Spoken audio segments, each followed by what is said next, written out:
안녕하십니까. 명품변호사 TV의 조용주 변호사입니다. 최근 그 유언에 관해서 나온 판결을 조금 설명해 드릴게요. 유언을 하는 방식은 5가지가 있다라는 것을 말씀드린 적이 있고요. 유언은 그 형식의 엄격성을 많이 따지기 때문에 그게 이제 제대로 기재가 되어 있는지 여부가 이제 되게 중요합니다. 그래서 이제 최근에 나온 판결이 이게 이제 유언장이라고 하는 것이 일단 기본적으로 전문이 있고, 그러니까 내용이 있고, 그 다음에 누가 작성을 했는지 이런 것들이 이제 구체적으로 있어야 되거든요. 그리고 연월일, 주소, 성명 이거를 이제 자사하고 날인해야 됩니다. 이제 자필 증서에 의한 유언인 경우에 그렇죠.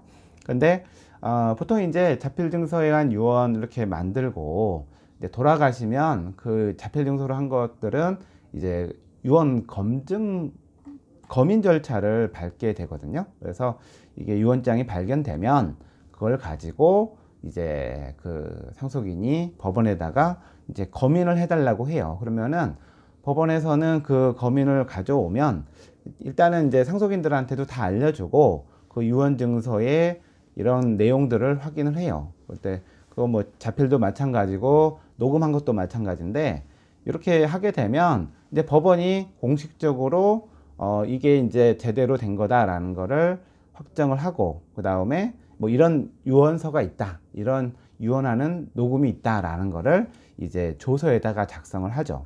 그래서 이거에 대해서 상속인들이 다툼이 없으면 그 유언장에 따라서 이제 유언 집행인이 이제 등기를 하거나 재산을 나눠주거나 현금을 주거나 이렇게 활동을 할 수가 있는데, 근데 이제 그거에 대해서 그 유언장 믿을 수 없다, 잘못됐다라고 이제 이의를 하는 경우에는 결국은 유언 확인 소송을 제기해서 승소 판결을 받아야 나중에 이제 집행이 이제 가능합니다.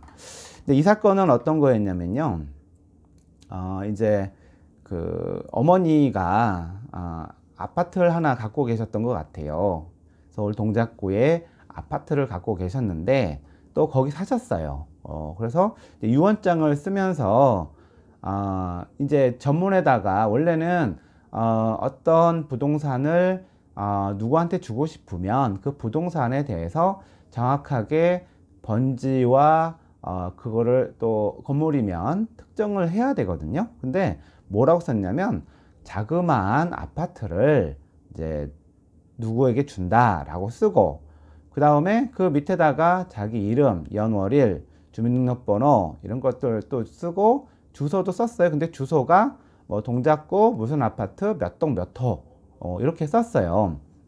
근데 이거에 대해서 이걸 이제 한 형제가 이제 받기로 했는데 다른 이제 받지 못한 형제들이 이거 저기 전문에 어떤 부동산을 주는지가 명확하지 않다, 자그마한 아파트라고 써져 있지 구체적으로 적혀 있지 않기 때문에 이 유언장은 무효다라고 이제 주장을 했는데, 법원에서는 어떻게 판단했냐면요.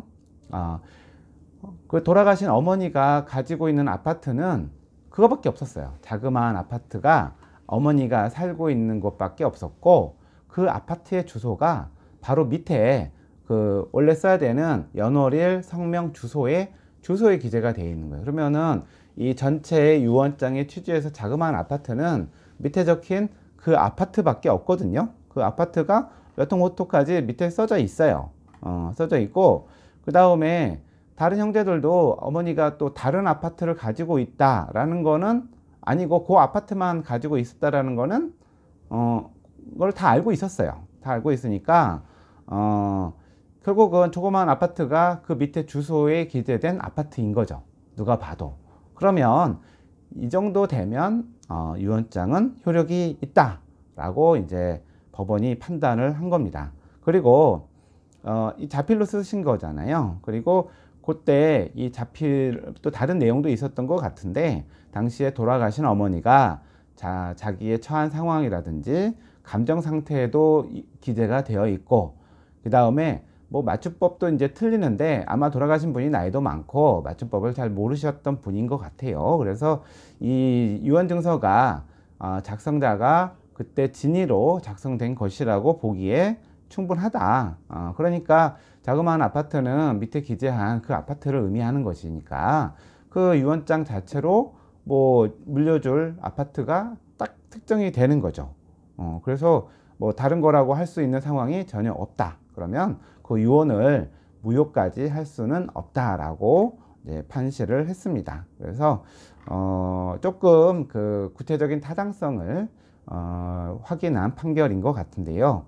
사실은 그 아파트 주소에 몇 동 몇 호에 몇 호만 빠져도 유언장이 무효가 되는데 이런 경우에는 전체적인 취지, 그리고 밑에 이제 아파트 주소가 또 나와 있으니까 그게 그거다라고 보고 인정을 한 것 같아요. 그래서 뭐 판결은 틀린 것 같진 않습니다만은 워낙 그 유언장에 대해서 엄격한 형식주의를 취하는 입장이다 보니까 법원이 뭐라도 빠지면 이렇게 당사자 간에 분쟁이 될 수가 있습니다. 그래서 유언장의 작성에 있어서는 아무래도 전문가들의 도움을 받는 것이 저는 좋다고 생각을 합니다.